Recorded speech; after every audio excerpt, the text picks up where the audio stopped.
Selain metode equals, objek juga memiliki metode yang bernama hashcode.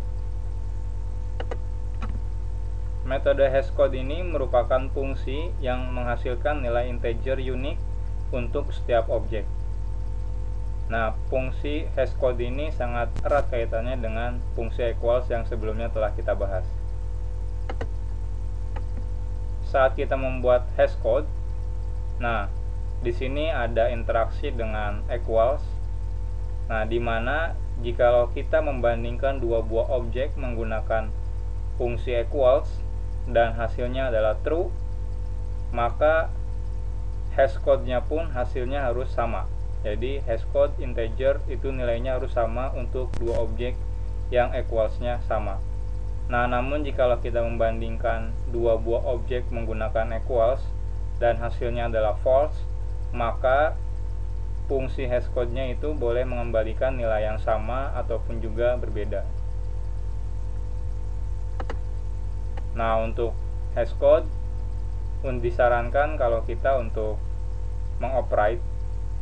Jadi caranya public integer hashcode. Nah, di sini kita mengkalkulasikan nilai hashcode-nya dan hasilnya harus integer. Nah, untuk lebih jelas sekarang kita coba praktekkan di NetBeans. Sekarang kita buat sebuah project baru.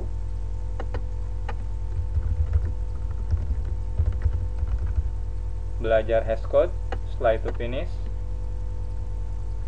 Sekarang kita buat sebuah kelas baru. Misal buah.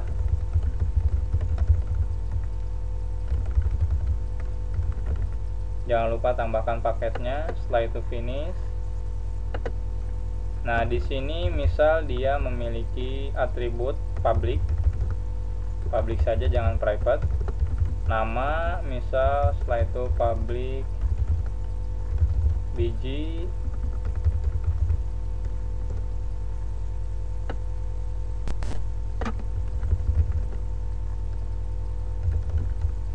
Finish.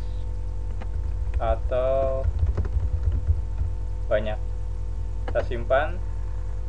Nah, NetBeans memiliki fasilitas untuk menggenerate equals dan juga hashcode. Nah, di sini saat kita menggenerate equals, di situ juga harus menggenerate hashcode. Nah, jadi sebenarnya kita tidak perlu membuat hashcode sendiri, kita bisa memanfaatkan NetBeans. Misal di sini checklist yang akan dicek untuk menggunakan equals.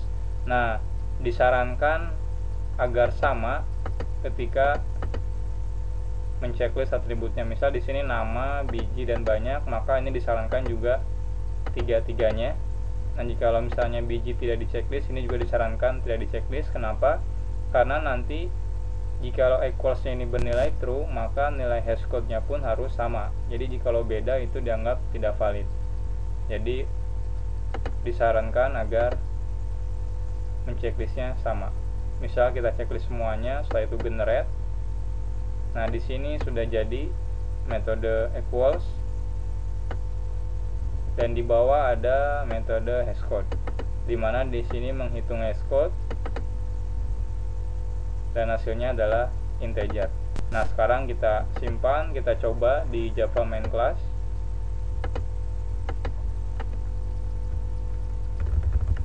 Misal kelasnya program, paket program juga, setelah itu finish. Misal kita buat objek buah 1.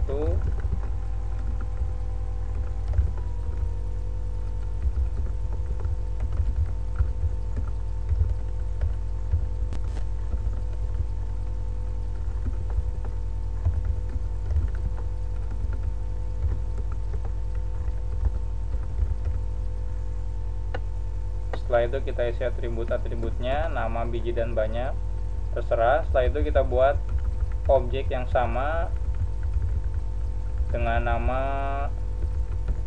buah 2. Nah, sekarang kita coba bandingkan menggunakan equals. Buah 1 equals buah 2. artinya sama.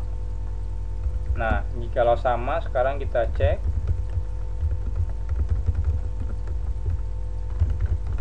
hashcode buah 1 sama dengan plus buah 1 hashcode, dan ini adalah buah 2. Sekarang kita simpan, coba kita jalankan dan lihat, dan di sini sama dan ini hashcode-nya.